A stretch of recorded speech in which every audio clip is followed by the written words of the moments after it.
Hi guys, welcome back to my YouTube channel. मेरा नाम है दाऊद खुस्तर। आज हम रिएक्ट करने वाले हैं मुफ्ती तारिक मकसूद की वीडियो पे। वीडियो का टाइटल है काफिल की नेक अमाल की मिसाल। देखते हैं इस वीडियो में क्या होता है। चलो वीडियो शुरू करते हैं। मुफ्ती तारिक मसूद के बयानात के लिए तारिक मसूद ऑफिशियल को सब्सक्राइब करें। तारिक मसूद ऑफिशियल।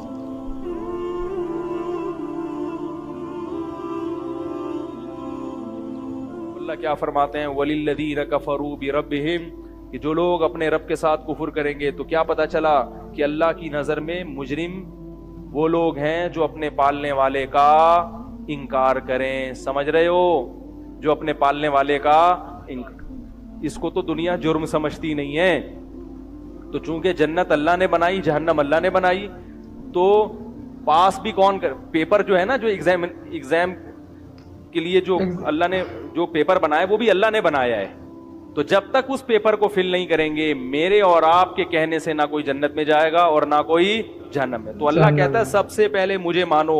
काफिर चूंकि अल्लाह को नहीं मानता, इसलिए अल्लाह के यहां उसका कोई मकाम नहीं है। उसकी जितनी नेकियां हैं, कुरान ने कहा वल्लदीन कफरू अमालुहुम, जो काफिर लोग हैं उनके अमाल की मिसाल का सराबिम बिक़ीअतिन यहसबुहु ज़मआनु माआ।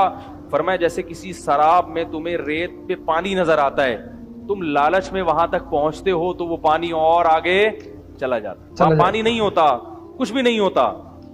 कहा कि काफिर जो अमल कर रहा है वो उम्मीदें लगा के बैठा है कि मुझे ये मिलेगा। फरमाया जब वक्त आएगा तो करामादिन इश्तद्दत बिहि अर्रीहु फी यौमिन आसिफ, एक राख के पहाड़ की तरह तुम्हारी मिसाल होगी कि राख का पहाड़ देखने में कितना बड़ा लगता है मगर उसका कोई वजन नहीं होता। फूंक मारो पूरा पहाड़ उड़ जाएगा। तो ये देखने की हद तक है। इनके अमल में जान नहीं है, क्योंकि ये अल्लाह के लिए नहीं है। किसके लिए नहीं है? ये अल्लाह के लिए, जिसने कायनात को बनाया उसी को नहीं पूछ रहे, जो तुम्हें सुबह शाम नेमतें देता है। अब देखो, कुरान में अल्लाह ने कायनात में गौर करने का हुक्म दिया। साइंसदान भी गौर करते हैं, मगर अल्लाह कहते हैं गौर करके खालिक तक पहुंचो। ये मखलूक में ही उलझे रहते हैं। इसका ये मतलब नहीं कि साइंसदान जो कायनात में गौर करते हैं गलत करते हैं। मैं ये कह रहा हूं कि इतना काफी नहीं है, कायनात में गौर भी करें, लोगों की खिदमत भी करें, लेकिन खालिक तक पहुंचने की कोशिश भी तो करो। आप किसने बनाया, क्यों बनाया, इन दो सवालों का जवाब तलाश करो। आप वो हमसे क्या चाहता है, इस पर कोई बहस ही नहीं है कि वो हमसे क्या चाहता है। वो कहते हैं छोड़ो, ये मौलवियों का काम है, ये मजहबी लोगों का काम है। तो ये अल्लाह के जो पैगंबर दुनिया में आए, सफीर आए, उन्होंने तो यही हमें बताया, इस कायनात में गौर भी करो और खालिक तक पहुंचने की कोशिश भी करो। मैं डॉक्यूमेंट्रीज देखता हूँ बसा औकात यूट्यूब पे ना, मुख्तलिफ किस्म की साइंसदानों की जो डॉक्यूमेंट्रीज हैं, बड़ी अजीब अजीब डॉक्यूमेंट्री हैं। यानी जानवरों के बारे में आप तहकीक करोगे, आप हैरान हो जाओगे। समंदर की गहराई में ऐसे ऐसे जानवर पैदा किए हैं जहां अंधेरा है, मगर अल्लाह ने वहां भी जिंदगी पैदा की है। अब गोरे जो डॉक्यूमेंट्री बनाते हैं उसमें क्या होगा, ऐसी ऐसी कायनात के राजों से पर्दाफाश करेंगे कि इंसानी अकल हैरान की, यार खुदा ने क्या क्या बनाया है। सूरह यासीन में जो अल्लाह ने कहा ना, वहुवा बिकुल्लि खल्किन अलीम, वो हर तरह से पैदा करना जानता है। तो हमारा उन डॉक्यूमेंट, अंग्रेजों की बनाई हुई डॉक्यूमेंट्री को देखकर हमारा ईमान बढ़ता है, बेइख्तियार मुंह से सुभान अल्लाह निकलता है। क्या क्या बनाया अल्लाह ताला ने। मगर गोरे जब ये डॉक्यूमेंट्री बनाते हैं तो इस पर कोई बहस, उनके मुंह से सुभान अल्लाह नहीं निकलता एक दफा। बस कहते हैं बड़ी अजीब फितरत, नेचर फितरत कह के सब क्या कर देते हैं, टाल देते। गॉड का नाम भी नहीं आता। अल्लाह तो इंग्लिश में भी नहीं कहते कि गॉड कैसा ताकतवर गॉड है। लेकिन अरब जब ये डॉक्यूमेंट्री बनाते हैं, ये पेश करते हैं, उसमें वो बार बार कुरान मजीद की आयतें चलाते हैं। वफी अनफुसिकुम, जब वो इंसान की बॉडी पे रिसर्च पेश करेंगे आपके सामने, तो कुरान की आयत लेकर आएंगे, वफी अनफुसिकुम, तुम्हारी अपनी जान में, तुम्हारे अपनी बॉडी में बड़ी बड़ी निशानियां हैं अल्लाह के वजूद की और अल्लाह को पहचानने की। अफला ताक़िलून, तुम अकल से काम क्यों नहीं लेते।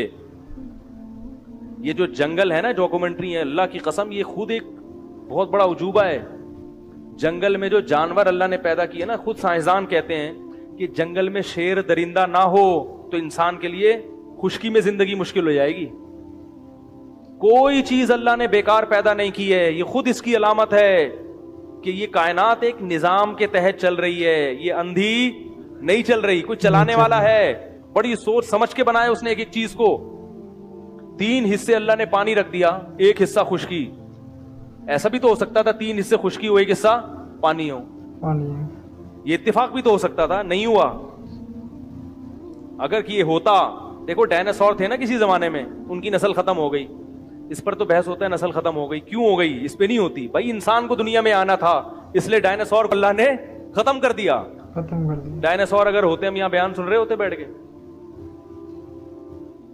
وہ کمبختوں کے منہ اتنے بڑے بڑے تو کھا جاتے, پوری دنیا کو کھا کے ختم کر چکے ہوتے اب تک. اللہ نے آنے سے, انسان کے آنے سے پہلے اللہ تعالیٰ, یہ باقاعدہ انتظام ہو رہا ہے انسان کے. بھائی اب انسان آ رہا ہے جس کے لیے بنایا, تو چھوٹے چھوٹے رہ جائیں گے, بڑے بڑے ختم. چھوٹے چھوٹے رہیں گے. چھپکلیاں رہ گئیں خواتین کو ڈرانے کے لیے. شوہر سے نہیں ڈرتی, چھپکلی سے ڈرتی ہیں. حیرت کی بات ہے یار, اس پہ حیران ہوں. وہ شوہر بڑی بڑی مونچھوں والا, ایسے بڑے بڑے بلڈر میں نے دیکھے ہیں, پولیس ڈرتی ہے ان سے. بیوی کے سامنے چلتی نہیں. چھپکلی لا کے دو تو بہت ڈر جائے گی. آج سمجھ میں نہیں آیا کہ خواتین کا آج تک جو ہے نا, ان کی دماغ کس اسٹائل سے ان کی سوچتی ہیں, سمجھ میں نہیں آئے گی. تو اور یہ بھی ٹارزن, یہ بھی دنیا میں ہر چیز کسی سے نہیں ڈرتا, مگر بیگم سے ڈرتا ہے. یہ اس پہ بھی بڑی حیرانگی ہوتی ہے یار, تو پولیس سے نہیں ڈرتا. وہ ہے نا اکبر دبے نہ تھے کبھی برٹش کی فوج سے. چھوڑو, یہ موضوع چینج ہو جائے گا.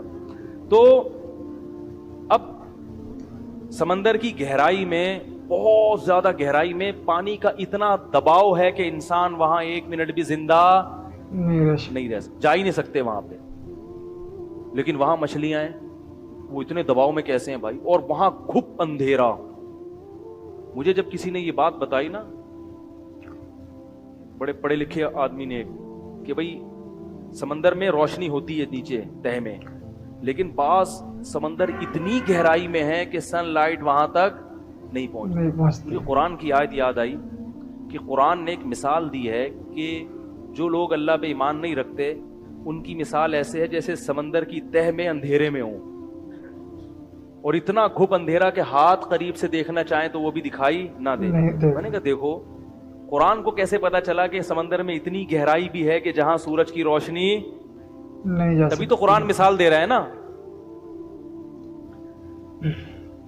اس سے پتا چلتا ہے کہ قرآن میں کوئی بھی ایسی چیز نہیں ہے جو سائنسی حقیقت کے خلاف ہو. قرآن مثالیں بھی غلط نہیں دیتا, حالانکہ مثال تو فرضی ہوتی ہے, تو فرضی طور پر بھی غلط بیان قرآن نہیں دیتا. کتنی بڑی دلیل ہے یہ قرآن کی حقانیت کی. تو اتنی گہرائی بھی ہے سمندر میں جہاں سورج کی روشنی, حالانکہ پانی تو ٹرانسپیرنٹ ہوتا ہے, بڑے جلدی روشنی کو پہنچاتا ہے ایک جگہ سے دوسری جگہ, وہاں روشنی نہیں پہنچ, وہاں بھی مخلوق ہے. اب اتنے اندھیرے میں وہ دیکھتی کیسے, اس میں ایسے ان کی جو ہے نا ریز نکلتی ان کی باڈی سے کہ ہم اور آپ آنکھوں سے اتنی جلدی بندہ ٹریس نہیں کرتے جتنی جلدی وہ اینٹینے لگے ہوئے ہیں. یہ اینٹینا تو اب سائنسدانوں نے ایجاد کیا ہے, ریڈار وغیرہ, جس سے جہاز کا پتہ چلتا ہے کتنی محنت کے بعد. تو کیا مچھلی نے اینٹینا خود لگا لیا اپنے؟ اس کو بھی تو کوئی بنایا ہوگا کسی نے, کہ اتنے گہرائی میں اتنے دباؤ میں آنکھیں کام نہیں کریں گی اس کی, اس کو ایسے اینٹینے لگا دو کہ کوئی بھی اس کے قریب جائے تو اس کو فوراً, وہ اتنی اسپیڈ میں سفر کرتی ہے ادھر ادھر ادھر سے ادھر. سائنسدان اس کے بارے میں پوری طرح نہیں جانتے. کیوں؟ اس لیے کہ اس کے ایسے حساس اینٹینے ہیں کہ سائنسدان کوئی بھی مشین جب وہاں تک بھیجتے ہیں تو مچھلی غائب, مچھلی کو پتہ چل جاتا ہے. عام مچھلیاں تو دیکھتی ہیں نا, تو پچھلی طرف سے حملہ کرو تو وہ پیچھے مڑ کے دیکھنے میں ٹائم لگے گا اس کو. یہ مچھلی کیا ہے, اینٹینوں کی مدد سے ٹریس کر رہی ہے, دائیں بائیں کوئی ہے تو نہیں, اپنا شکار بھی اسی طرح پکڑتی ہے, اینٹینوں سے پتہ چلتا ہے اس کو. اور بعض مچھلیاں ایسی ہیں, بعض سمندری مخلوق ایسی ہیں کہ وہ انڈے دینے کے لیے کئی 100 کلومیٹر کا سفر کرتے ہیں. انڈے دے کے وہ مچھلی واپس آئے گی, اور پھر جب اس کے بچے نکلیں گے نا, اتنے کئی, ایک سمندر کے کنارے سے دوسرے کنارے پر آئے گی وہ, لیکن اس کے سگنل کام کر رہے ہیں. جب اس کے انڈوں سے بچے نکلیں گے تو وہ